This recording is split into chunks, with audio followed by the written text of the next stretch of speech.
નમસ્કાર મિત્રો, હું doctor Kinnar Avashiya, consultant orthopaedic robotic joint replacement surgeon, Narayan hospital Ahmedabad ખાતેથી ફરી એક વખત સોશિયલ મીડિયાના માધ્યમથી આપણી સાથે કનેક્ટ થયો છું. મિત્રો, આપ સૌ જાણો છો કે જોઈન્ટ રિપ્લેસમેન્ટની દુનિયામાં નિત નવા સંશોધનો થતા રહે છે અને નિત નવા સંશોધનોની માહિતી આપવાનું કામ હું આપ લોકોને સમયાંતરે સોશિયલ મીડિયાના માધ્યમથી કરતો રહું છું. હવે આપણે જ્યારે ટોટલ ની રિપ્લેસમેન્ટની વાત કરીએ ત્યારે ટોટલ ની રિપ્લેસમેન્ટના ઓપરેશનમાં એક શબ્દ વાપરવામાં આવે છે જેને આપણે કહીએ છીએ ઇમ્પ્લાન્ટ.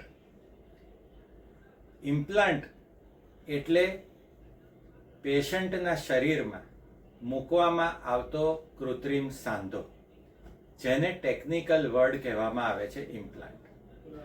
હવે આપ સૌને ખબર હશે કે ઇમ્પ્લાન્ટ એટલે કે જે કૃત્રિમ સાંધો મૂકવામાં આવે છે તેના ઘણા પ્રકાર હોય છે. આજકાલ આમાં એક સાંધો ખૂબ જ ચર્ચામાં છે જેને આપણે કહીએ છીએ ગોલ્ડ ની. ગોલ્ડ ની વિશે ઠેર ઠેર ખૂબ ચર્ચા ચાલી રહી છે. તો આજના આ વિડીયોમાં હું આપ સૌને ગોલ્ડ ની રિપ્લેસમેન્ટ શું છે, ગોલ્ડ ની રિપ્લેસમેન્ટના શું ફાયદા છે તે જણાવીશ. હવે સૌપ્રથમ તો સમજીએ કે ગોલ્ડ ની શું છે. અને એક શબ્દ આપણે જ્યારે પણ સાંભળીએ કે ગોલ્ડ ની, એટલે આપણા મનમાં એક વિચાર જાગે કે ગોલ્ડ ની એટલે શું, એમાં સાચું સોનું મૂકવામાં આવે છે? અને આપ સૌને ખબર છે કે આજકાલ તો સોનાના ભાવ આસમાને પહોંચી ગયેલા છે.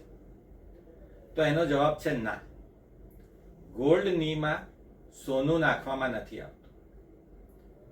સૌ પ્રથમ તો આપણે સમજીએ કે સામાન્ય ની રિપ્લેસમેન્ટનો જે ઇમ્પ્લાન્ટ છે તે કોબાલ્ટ, ક્રોમ અને સ્ટેનલેસ સ્ટીલ ના એલોયસ એટલે કે મિક્સચર બધી ધાતુનું કરી અને બનાવવામાં આવે છે.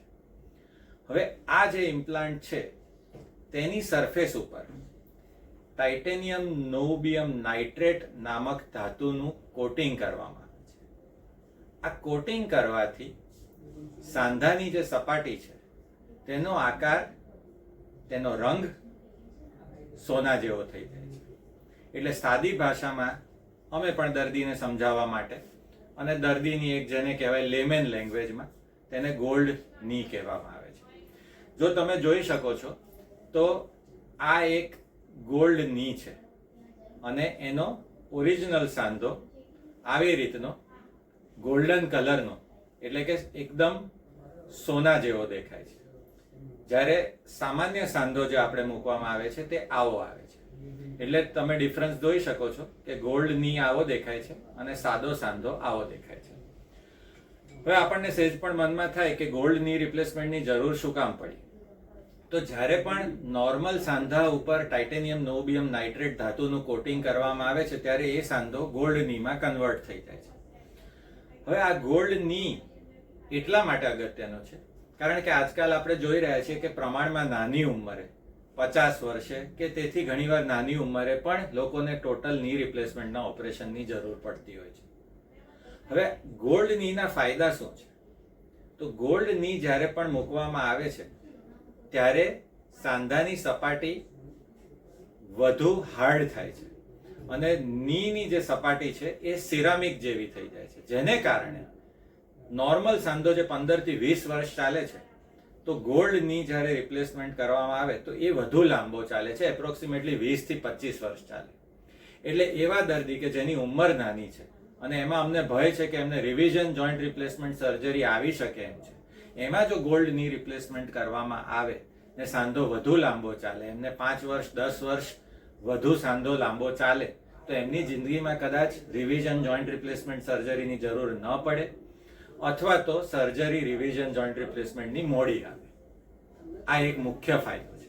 તદુપરાંત અમુક પેશન્ટ્સ કે જેને મેટલની એલર્જી હોય છે, મેટલની એલર્જી કઈ રીતે ખબર પડે કે ઘણીવાર ઘણા બહેનોને અથવા તો ઘણા પુરુષોને કૃત્રિમ જ્યારે ઘરેણા કે એવું પહેરે ત્યારે શરીર પર ગળા પર પહેર્યું હોય તો ગળા પર રિએક્શન, લાલ ચાઠા પડી જાય, અથવા તો હાથમાં કંઈ પહેર્યું હોય તો હાથ પર રેશ થઈ જાય.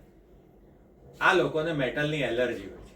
અને જેવા લોકોને મેટલની એલર્જી હોય છે એમને જો સામાન્ય સાંધો મૂકવામાં આવે તો ઓપરેશનના અમુક મહિના પછી ગોઠણની આસપાસના ભાગમાં એમને દાણા દાણા થઈ અને એક પ્રકારનું રિએક્શન આવે છે, જેને અમે કહીએ છીએ મેટલ એલર્જી ઓર મેટલર્જી.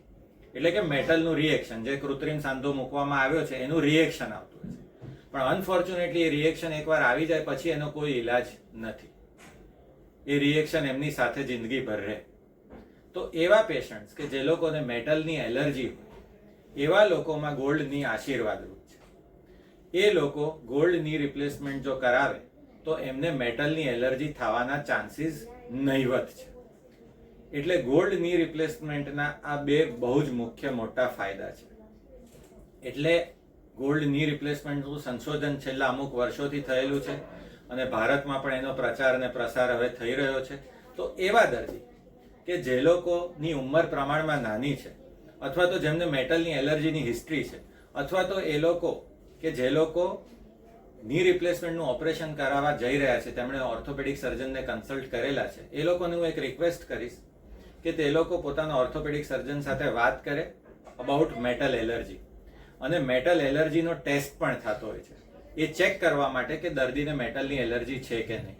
અને જો મેટલની એલર્જી હોય અથવા તો પ્રમાણમાં દર્દીની ઉંમર નાની હોય અને એવું આપણું એક્સપેક્ટેશન હોય કે સાંધો વધુ લાંબો ચાલે, તો આઈ વુડ રેકમેન્ડ ગોલ્ડ ની રિપ્લેસમેન્ટ ફોર ધોઝ પેશન્ટ્સ.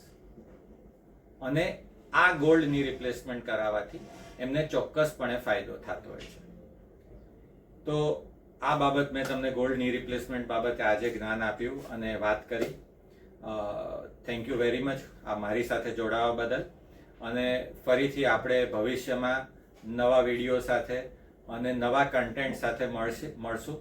અને હું આપ સૌને જોઈન્ટ રિપ્લેસમેન્ટ અને ઓર્થોપેડિક ક્ષેત્રે જે પણ કંઈ નવા સંશોધનો થતા રહેશે અથવા તો કોઈ બીજા અપડેટ્સ હશે એના વિશે હું તમને મારા સોશિયલ મીડિયા એકાઉન્ટ દ્વારા માહિતી આપતો રહીશ.